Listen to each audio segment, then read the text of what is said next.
Constitucionales, un programa auspiciado por la Asociación Argentina de Justicia Constitucional.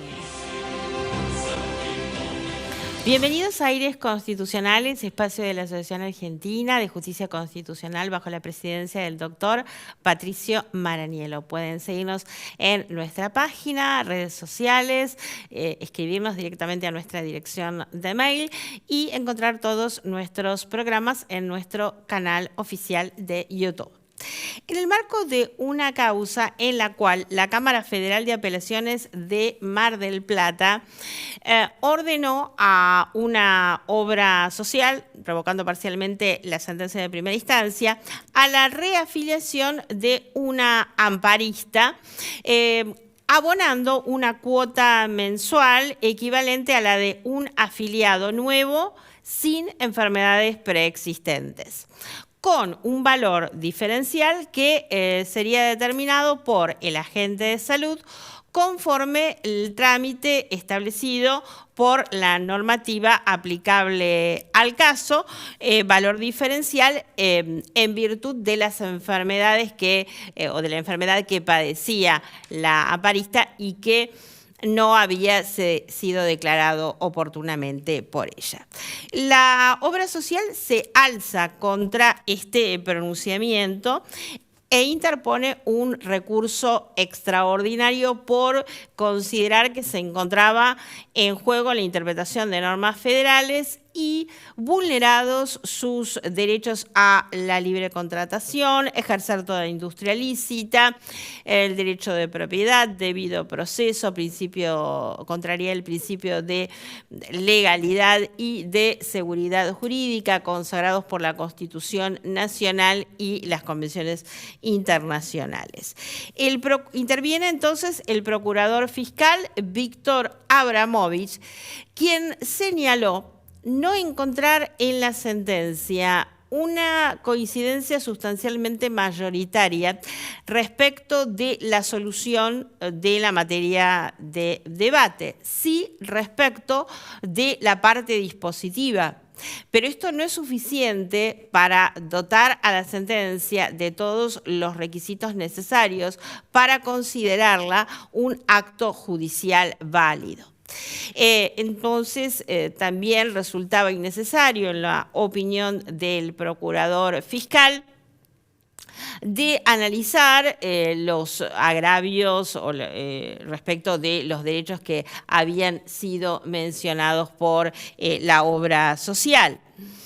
La Corte Suprema consideró adecuado el tratamiento que hizo del caso el procurador fiscal, hizo suyos los fundamentos y las conclusiones del dictamen y así entonces hizo lugar al recurso extraordinario, dejando la sentencia sin efecto y ordenando que vuelvan los autos al tribunal de origen para que se dicte una nueva sentencia conforme a lo expresado. Recordemos también que es el artículo 42 de la Constitución Nacional que consagra el derecho de protección a la salud.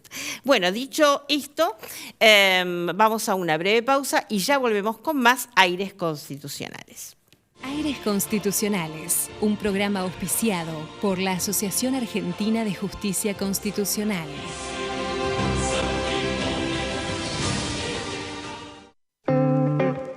Misiones, santuario orgánico. Somos la primera provincia agrosustentable de la Argentina. Impulsamos el uso de bioinsumos para tener alimentos sanos, libres de agroquímicos. El cuidado de la salud de nuestros productores y consumidores es una prioridad.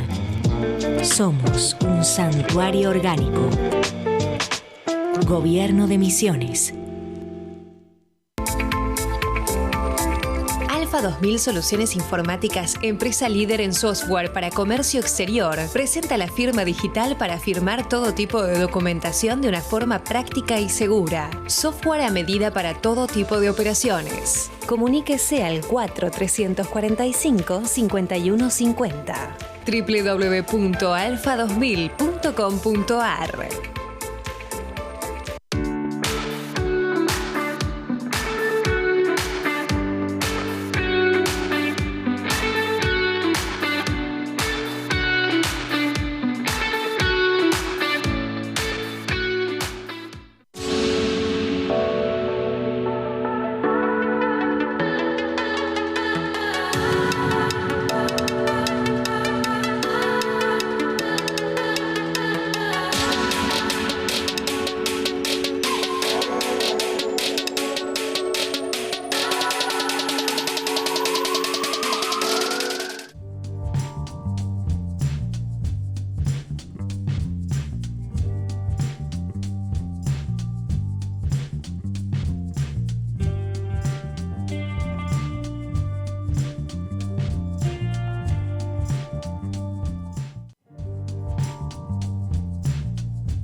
Cuando amás a alguien, te moves para que se sienta cuidado, protegido.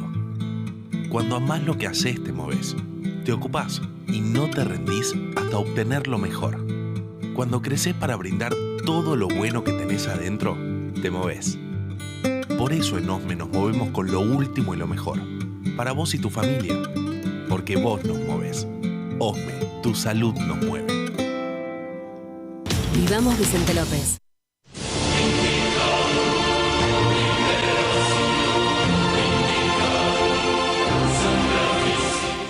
Bueno, muy bien, aquí seguimos en Aires Constitucionales, hoy con la presencia del doctor Juan Marcelo Gabaldá, que es doctor en Derecho, miembro de nuestra asociación, docente de la Universidad de la Facultad de Derecho de la Universidad de Buenos Aires y otras altas casas de estudio, prosecretario administrativo ad hoc de la Justicia Nacional en lo Contencioso Administrativo Federal y autor de este libro, Amparo por Mora, de la Administración, de la editorial DeIDE. Bienvenido, Marcelo. Muchas gracias, Claudia, por invitarme hoy. Bueno, realmente felicitaciones por esta obra. Ahora ya vamos a hablar detenidamente sobre el contenido de la misma, y me acompaña el vicepresidente de la asociación, el doctor Mariano Morán, que es profesor universitario,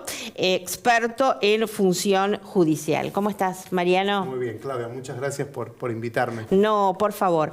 Bueno, el tema convocante es este libro y, por supuesto, su título, que prácticamente lo dice todo y que refleja una de las grandes problemáticas, que es la cuestión de, de tener que recurrir a un amparo por mora de la administración. Así que, bueno, en primer lugar, te voy a preguntar, como hago a todos los autores de los libros, ¿qué es lo que te motivó a escribirlo? Bueno, es un tema en el que vengo trabajando desde hace muchos años, desde que me inicié en el Poder Judicial como empleado, atendiendo la mesa de entradas, atendía a los abogados que venían a llevar los amparos por mora, después los despaché, después colaboré en los proyectos de sentencias y me fui involucrando con esta cuestión porque vi que detrás de lo que parece como un simple expediente administrativo hay un trasfondo social muy importante donde hay personas, familias enteras que están esperando una resolución de algún organismo estatal para resolver cuestiones que por ahí pueden ser muy importantes en sus vidas o en sus proyectos de vida personales. ¿Qué es lo que hace mal la administración para que un justiciable tenga que recurrir a la justicia? Justamente para qué. Bueno, eso se da cuando la administración, que tiene plazos para dar una respuesta ante una petición que le hacen un particular, la administración deja vencer esos plazos, o a veces por ahí no tenés plazos, pero el tiempo que ya pasó sin que resuelvan excede lo que sería razonable. Bien. Mariano, ¿querés hacer alguna pregunta? No, tuve la suerte de presentar este libro en el 7º Congreso en la provincia de Córdoba, en el 7º Congreso que organiza la la asociación y bueno, como siempre demanda la lectura de una obra, con lo cual tengo la suerte de haberlo leído íntegro y es como...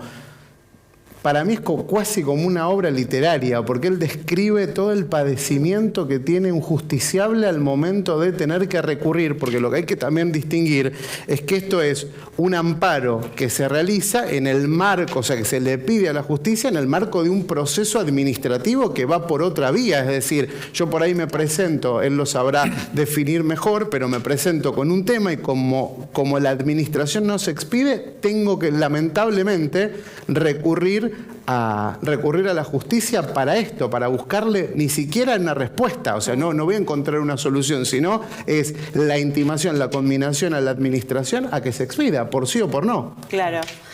¿Por qué la gente recurre a una instancia administrativa previa? Bueno, nuestra ley de procedimientos administrativos tiene toda una vía de reclamos administrativos que cuando vos le pedís algo a la administración, te regís por la ley de procedimiento administrativo, por sujeto reglamentario, y es un procedimiento que está ya, digamos, previsto en una forma ordenada y sistemática. Vos, para las denegaciones de tus pedidos, tenés recursos que podés interponer, y bueno, el problema se da justamente cuando, en el marco de ese procedimiento administrativo que se pone en marcha cada vez que peticionamos a las autoridades, cuando no se cumplen con los plazos. Bien, ¿cuáles serían los casos más comunes que se te han presentado de amparos por mora? Sí, lo más común en este momento son los casos de la Dirección Nacional de Migraciones, donde de repente vos tenés los ciudadanos extranjeros que están resolviendo sus radicaciones en el país y de repente por ahí a lo mejor pasa bastante tiempo sin que la administración les resuelva, entonces vienen a tribunales a pedir el amparo por mora para que la Dirección Nacional de Migraciones resuelva su pedido de radicación, por ejemplo. También tenés algunas causas en materia de derechos humanos, porque hay una indemnización prevista para las víctimas del terrorismo de Estado y a veces la Secretaría de Derechos Humanos se demora en resolver los pedidos de las víctimas y bueno, y eso se traduce en demandas en tribunales. Los dos mayores demandados por amparo por mora son Migraciones y Secretaría de Derechos Humanos, las dos con un 33%. Bien. Y el otro 33% restante se lo reparten entre las distintas organizaciones y reparticiones. Bien, un poco para ahondar en el conocimiento de los procedimientos administrativos, si podés hacer una breve descripción por el recorrido que tiene que hacer un administrado frente a la administración. Bueno, el procedimiento administrativo está arreglado en la Ley Nacional 19.549, que esto en realidad es un decreto ley de facto de la NUCE, donde prevé cuáles son los principios del procedimiento administrativo, están los recursos que se pueden interponer, el recurso de reconsideración, el recurso jerárquico. Si se trata de un organismo descentralizado, un ente autárquico, tenés el recurso de alzada. Y lo interesante es que en el artículo 28 trata el tema de la mora administrativa. Y justamente un problema que hay ahí es que el artículo 28 es muy parco para regular todos los problemas que se fueron dando a lo largo de 50 años de que se dictó esta ley en los procesos judiciales, es decir, cuando vinieron a tramitar a tribunales, había un montón de cosas que no estaban previstas en la ley y se pudieron solucionar, pero gracias a la buena voluntad de los jueces de todas las instancias que se dedicaron a jurisprudencialmente aportar soluciones para poder llevar adelante esta figura. Este libro tiene, tiene temas muy interesantes como la propuesta, es decir, es como consecuencia, analizamos el tema, vemos cómo llegamos y ¿qué propones? Bueno, sí, justamente como este artículo 28 es un poco parco y hubo varias propuestas en Argentina para tener un código contencioso administrativo, que esto es una asignatura pendiente del derecho administrativo, en el mientras tanto por ahí es más fácil proponer la sanción de la Ley Nacional de Regulación del Amparo por Mora, donde los distintos artículos ir aportando soluciones, muchas sacadas de la jurisprudencia, para solucionar distintas cuestiones, poner plazos para apelar. Por ejemplo, en el amparo por mora hay una parte del trámite donde el juez le pide al organismo demandado o accionado un informe sobre los motivos de la demora. Y el plazo para que el organismo conteste no está regulado, entonces varía según el juez. Entonces, según el juzgado que te toca por sorteo, son 5 días, son 6 o son 8. Entonces, bueno, uniformar ese plazo. Después, por ejemplo, cuando el juez hace lugar a una acción de amparo por mora, ¿cuántos días le va a dar a la administración para que lo resuelva? Y ahí la idea es fijarle pautas, porque obviamente hay trámites que son muy sencillos y la administración te los puede resolver en 2 días. Y hay trámites que son más complejos porque son de organismos donde hay partes donde tienen que hacer dictámenes técnicos, y ahí por ahí a lo mejor no es descabellado dar un máximo de hasta 30 días hábiles administrativos para resolver una cuestión, todo dependiendo de la naturaleza de la cuestión y del estado de la tramitación. Otras propuestas son, por ejemplo, la legitimación pasiva de los otros poderes del Estado, como el Poder Judicial y el Poder Legislativo, cuando actúan como administración, digamos, por ejemplo, reclamos de empleados, reclamos de proveedores, que se puedan también acoplar a los beneficios de poder hacer un amparo por mora.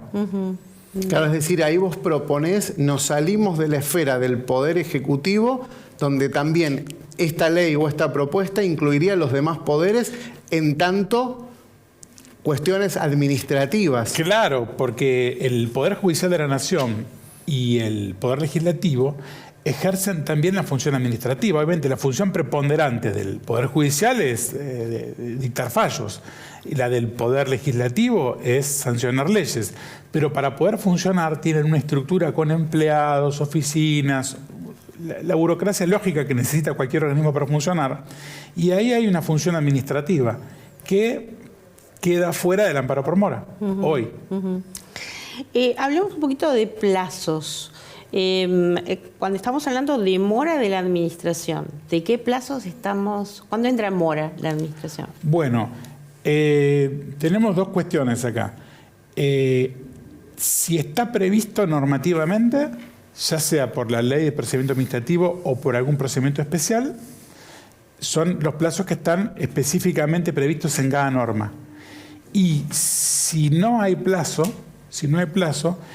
es lo que cada uno considere que ha, digamos, transgredido de lo razonable. Entonces, en ese caso, muchas veces el juez hace lugar a un amparo por mora, porque si bien es un procedimiento que no estaba arreglado, dice, bueno, a ver, pasaron 8 meses sin recibir respuesta. Bueno, 8 meses es más de lo razonable. En el proyecto que yo estoy proponiendo en el libro, decimos que, bueno, 60 días hábiles administrativos es más que razonable. Ese sería un poco el tope que yo propongo, ¿no? Claro. ¿Siempre se necesita en los procedimientos ante la administración el patrocinio letrado? No. El patrocinio letrado no es obligatorio. En lo personal, entiendo que en algunos organismos donde el trámite es muy complejo, creo que es aconsejable. A mis estudiantes de la Universidad de José C. Paz siempre les aconsejo que aprendan Derecho Administrativo, porque puede ser una fuente de trabajo el patrocinio de trámites administrativos, que muchas veces por ahí el ciudadano común, si bien no necesita un patrocinio letrado, se larga a hacerlos, y de repente con el patrocinio letrado es más fácil. Claro. No sé si querés tener alguna intervención. No, contanos un poquitito, porque es muy interesante los pasajes cuando vos narrás cómo es ese crecimiento, cómo graficás desde en los últimos 10 años, cómo se da el amparo por mora de la administración, porque digamos, es algo, yo digo, son estos libros que lamentablemente existen, porque lo ideal sería que no existieran en función de que no existiera la problemática, pero vos lo describís muy vívido, cómo se da en cuanto a números, o sea, es nada. Claro, hicimos un relevamiento en la Oficina de Asignación de Causas del Fuero Contencioso, y fue como que fue en incremento. Hubo periodos por ahí donde se puede observar más amparos por moras que en otro. De repente también el fuero contencioso administrativo es una caja de resonancia en los vaivenes de la política. En nuestro país la política es cambiante. Entonces de repente, cuando una administración de repente endurece su política migratoria, eso por ahí impacta en la promoción de amparos por mora. Después, por ejemplo, tuvimos hace 2 años, cuando la pandemia, se atrasó la Universidad de Buenos Aires con la expedición de los títulos y tuvimos también una oleada de amparos por mora de estudiantes ya recibidos que reclamaban la expedición de su título.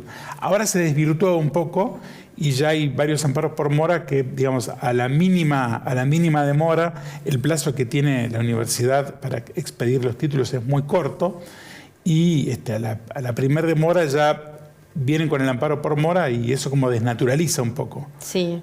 Pero lo cierto es que el amparo por mora te permite saber por dónde se está trabando la administración, porque si vos analizas cuáles son los organismos más demandados, ahí tenés un indicador de cuáles son los organismos que se tienen que poner a la altura de las circunstancias de los reclamos de los ciudadanos. Claro. ¿Cómo impactó las nuevas tecnologías en el ámbito administrativo, resolución de conflictos, esta vía administrativa previa? Bueno, tenemos 2 tipos de impacto. Por un lado tenemos todo lo que es la tramitación administrativa digital, el expediente electrónico digital que en pandemia se terminó de instalar. Eso mejora mucho porque la instancia del ciudadano con la nota yendo hasta el ministerio cerca del Plaza de Mayo a presentar en la mesa de entradas el reclamo o aportar la documentación, eso se resuelve escaneando o redactando un archivo y subiéndolo a una plataforma. Y en sede judicial, la incorporación de herramientas tecnológicas mejoró mucho para empezar con las notificaciones. Porque vos antes querías notificar una providencia judicial y tenías que conformar una cédula en formato papel, librar esa cédula, hacerla firmar, sellarla, abrocharle la documentación, dársela a la ordenanza del juzgado para que la lleve a la mañana a la oficina de cédulas, que se la distribuyan al oficial notificador y ese oficial notificador ir a una zona de la ciudad a llevarla y ahí ver vive, no está, tocó el timbre, se mudó. Ahora es un domicilio electrónico constituido, con lo cual una vez que un magistrado firma electrónicamente una sentencia, salen las cédulas por mail disparados y en el día tenés la notificación. Lo que antes por ahí te llevaba mínimo 5 o 6 días, una notificación. Voy a hacerte una pregunta. ¿Vos considerás que hay zonas grises en el Código de Procedimientos vigente con respecto a la aplicación de las nuevas tecnologías? En el caso del fuero contencioso se rige por el Código Procesal Civil y Comercial de la Nación. Así que la primera deuda que hay ahí es que no hay un Código Contencioso Administrativo propio. Claro, sí. Y después yo creo que todo esto se ha ido zanjando mediante las reglamentaciones de las cámaras, mediante las acordadas de la Corte. Hoy por hoy los sistemas tecnológicos están funcionando, digamos, en forma coordinada con el Código Procesal, pero no veo que haya un divorcio porque internamente, mediante la reglamentación por acordada, se puede ir solucionando todo. Cuando hay buena voluntad y ganas de mejorar y hay decisión política, se mejora y en muchos fueros esto es una realidad. Juan Marcelo, y lo que te preguntaba recién Claudia, en el sentido de la aplicación de las nuevas tecnologías, ¿impactó positivamente en la judicialización de estos amparos? O sea, ¿los redujo o los aumentó? Bueno, es una muy buena pregunta, porque por un lado la administración podría funcionar más rápido. Entonces vos decís, bueno, la mora se achica. En algunos organismos impactó positivamente, en otros no. No podés generalizar porque vos tenés una administración pública central conformada por presidente, jefe de gabinete y como 20 ministerios. Después tenés organismos descentralizados. Y después, por otro lado, tenés los tiempos judiciales, donde de repente hoy para un letrado presentar un escrito ya no es tomarse un subte hasta tribunales, hacer la cola para el ascensor, ir, presentar el escrito y que le pongan un cargo. Ahora vos tenés escritos que se presentan digitalmente los sábados a las 4 de la mañana. Entonces realmente tenés empleados que están estresados porque llegan a su oficina y encuentran la bandeja de escritos llena, digamos, el lunes. Con lo cual ahora, digamos, el tema de la presentación de escritos o el inicio de demandas se ve más favorecido y hasta como que se viera alentado, porque al no tener que apersonarse es mucho más fácil hacerlo. Entonces, de repente, se puede hablar de un incremento en la cantidad de escritos presentados en relación a cuando las presentaciones eran solo en formato papel. De hecho, la Unión de Empleados de Justicia de la Nación viene haciendo varios pedidos en este sentido para tratar de regular un poco el funcionamiento de las bandejas de los escritos. Es decir, incentivó más la promoción de amparo por mora de la que había anteriormente en cuanto a cúmulos. Eso no. ¿O no? Incentivó dentro de los amparos por mora la presentación de escritos. Más cúmulo Más cúmulo. El tema de los amparos por mora en algunos organismos donde a través de la incorporación de tecnología en sede administrativa se mejoraron los tiempos, ahí bajó la presentación de amparos por mora. Bueno, muy bien. Ya tenemos que cerrar, agradecer absolutamente la presencia, de nuestro presidente, el doctor Mariano Morán, y el doctor Juan Marcelo Gabaldá, autor de este libro, Amparo por Mora, de la Administración de Ediciones DID, que por supuesto recomendamos su lectura obligatoria. Bueno, muy bien. Nosotros nos estamos despidiendo hasta el próximo programa, como siempre, aquí en Metro. No olviden seguirnos en nuestra página www.ajc.com.ar.